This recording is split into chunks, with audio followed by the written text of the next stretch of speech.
I Am Not Your Perfect Mexican Daughter, Chapter 29. The morning before my flight, I call Freddie and Alicia to tell them I'm going to NYU. They're so proud of me, they say. I wonder why exactly, since I hardly know them, but I promise to call them when I come back from winter break. As I'm hanging up, Lorena walks into my bedroom and sits on my bed. She's enrolled in nursing school and works as a waitress at a Mexican restaurant downtown. She says she has to wear those ridiculous frilly embroidered dresses, but the money is good.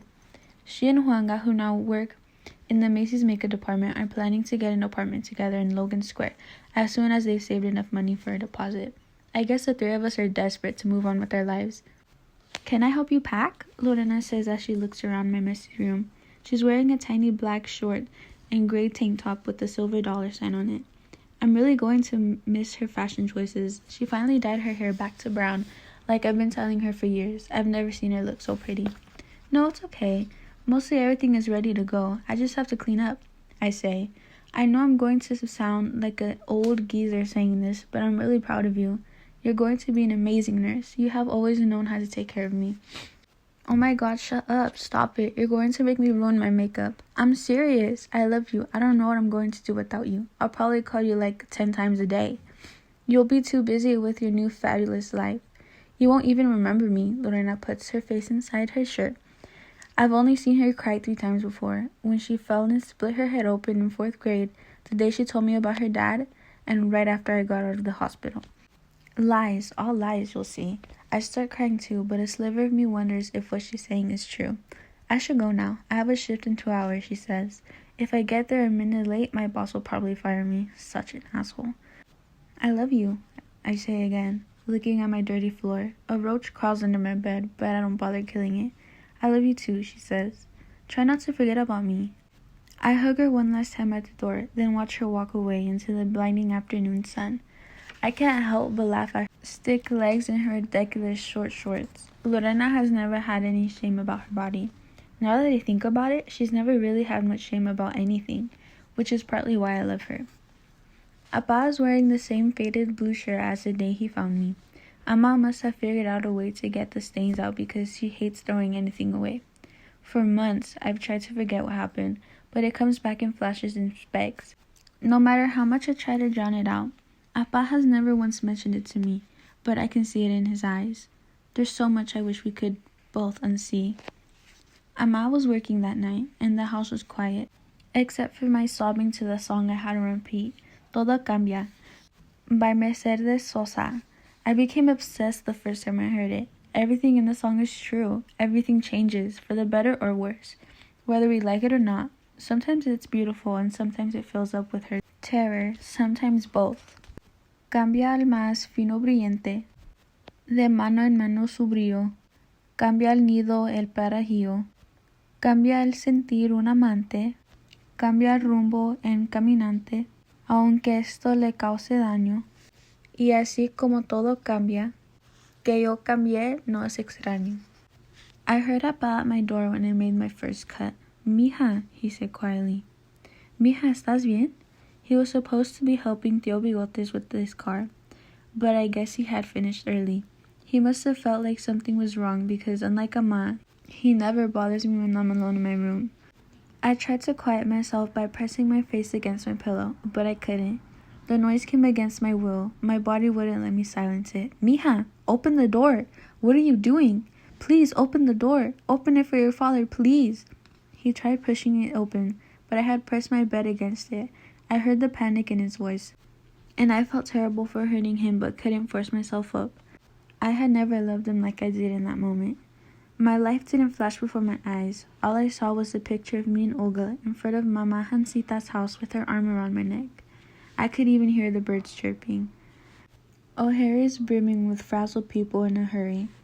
We try to move out of the way as the crowd shuffle past us, but there's nowhere to turn. I'll have to board soon, I told my parents. The security line looks endless. Appa put his hand on my back, and Amma begins to weep. How can I leave them like this? How can I just live my life and leave them behind? What kind of person does that? Will I ever forgive myself? We love you, Julia. We love you so much, Amma says, as she presses some money into my hand. Para si te antoja algo, she says, in case I carry something when I get to New York. Remember, you can come back whenever you want. My eyes are faucets now, but it doesn't matter. If there's any place on earth where people should be allowed to cry as they watch their lives transform before them, it's the airport. In a way, it's kind of purgatory, isn't it? An in-between place. I have something to give you. I crouched down and looked in my backpack. Amma and Appa looked confused. Here. I handed him his drawing of Amma in her long dress in front of the fountain. It's beautiful, and you should have it, I told him. I wish you'd draw again, Appa. Maybe you can draw a picture of me sometime. I smile and wipe my face with the back of my hand. Appa closes his eyes and nods. I wake up to the New York skyline. I thought Chicago was big, but New York is vast, enormous, overwhelming. I wonder what my life will be like there. Who will I become? Connor says we'll see each other again. I'll miss him, but neither of us knows what next year will be like. Looking at all the cities and towns below reminds me of borders, which reminds me of Esteban and his perfect white teeth. Part of me wonders if he will ever cross over here. It's his dream to live in the U.S., but I almost wish he won't. Even if he makes it alive, this place is not promised land for everyone. I know I've come a long way, and though it's hard, I'm trying to give myself credit for that. If I think about it, just a few months ago, I was ready to die, and now here I am on a plane to New York City, all by myself. I honestly don't even know how I was able to pick myself back up, and sometimes I'm not sure how long it will last. I hope it's forever, but how can I know for certain? Nothing is ever guaranteed. What if my brain fails me once again? I suppose the only thing I can do is keep going. I still have nightmares about Olga. Sometimes she's a mermaid again. Other times she's holding her baby, which is often not her baby at all. Usually it's a rock, a fish, or even a sack of rags. Though it's slowed, my guilt still grows like branches. I wonder when I'll stop feeling bad for something that's not my fault. Who knows? Maybe never. In some ways, I think that part of what I'm trying to accomplish, whether Amma really understands it or not, is to live for her, Appa, and Olga. It's not that I'm living my life for them, exactly, but I have so many choices they never had, and I feel like I can do so much with what I've been given. What a waste their journey would be if I settled for a dull, mediocre life. Maybe one day they'll realize that. When I told Mr. Egan about the responsibility I felt to Olga, to my family, he told me I had to write about it. In fact, he pretty much forced me to do it then and there. That day I sat in his classroom for nearly 2 hours, crying over my notebook, smearing the ink on my pages. Mr. Ingman never said a word the whole time. He just touched my shoulder and then sat back at his desk until I finished. Though most of it came gushing out, it was the hardest thing I've ever written. At the end, I had 8 handwritten pages, so sloppy only I could ever read them. That's what became my college essay. I pull out Olga's ultrasound pictures from my journal before we land. At times, it looks like an egg. Occasionally, like an eye. The other day, I was convinced I could see it pulsing. How can I ever give this to my parents? Something else to love? Something dead?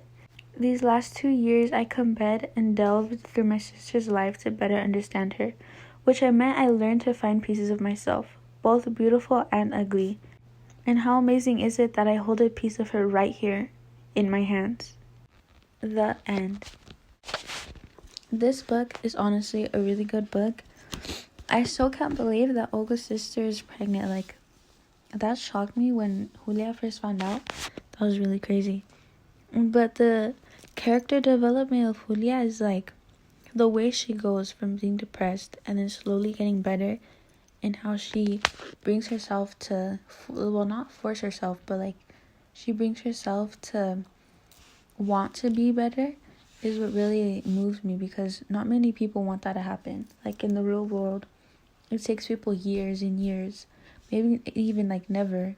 Some people will never stop being depressed, but with Julia, like she stuck it out, and she wanted to be better, even though like she thought she was the house disappointment after everything she's done, like all the trouble she would have caused her parents and everything. Yes, she did want to give up at one time, but she didn't. And because she didn't die the day she cut herself, that made her want to live life for the better, go to New York, get her college and everything.